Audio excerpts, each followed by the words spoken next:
Hi guys! Welcome back to Paduster's Tips and Tricks by Mommy Cheryl. So, ano naman ang ganap natin ngayon? Well, hindi ako magbubukas ng anything today na binili ko. Pero, magbubukas ako ng something na bigay sa akin. Or sa amin, sa family namin. Narinig niyo na ba yung katagang, when it rains, it pours? Pero yung when it rains, it pours, yun yung series of negative events that happen, di ba? Pero sa amin, kabaliktaran, na ang dami naming na-receive yesterday. So, unahin natin yung first na na-receive ko, okay? So, first, yung mom ko, hi Mama G! Okay, pumunta siya yesterday sa amin. As in, literal na pumunta lang siya to bring something. So, ano yung mga dinala niya sa amin? So, ito yon. So, dinala niya ako ng favorite ulam ko, one of my favorite ulam, adobong puset. Ayun, sana masarap daw. Pero ako sana, nasa mood siya nung nagluluto siya nito dahil depende talaga sa kanyang mood. Kapag maganda ang mood, ang sarap talaga. As in, kahit yung sauce lang, ulam na.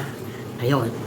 Tapos, ito, iniisip ko pa lang na gusto ko sana magluto. Buti na lang, nagpadala si mother. I mean, nagdala si mother. Ayan, ginataang halo-halo. Yan yung matamis yung merong gata, diba? May bilo-bilo, may kamote, saging. Yan, gusto ko sana magluto nito kaso ang toxic, diba? Daming hihiwain, daming kailangan i-prepare. Pero buti na lang, nagpadala si mother dear. Yan, diba? Ang sarap na magkaroon ng mother na mapagmahal at very thoughtful. Oh, next one. Pag uwi ni husband, may mga dala siya. Okay? First, ito. Yan natin. Oh, peanut delights. Mga peanut. Ayan.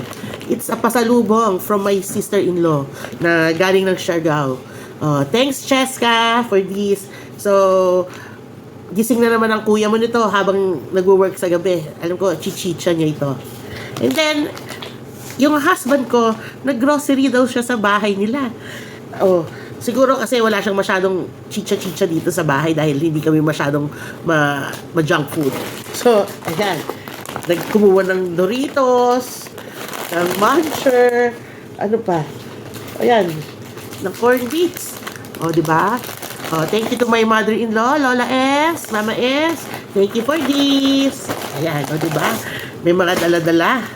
At last but not the least, may nagbigay kay husband na medrep. Hindi ko na sabihin kung sino, bawal eh.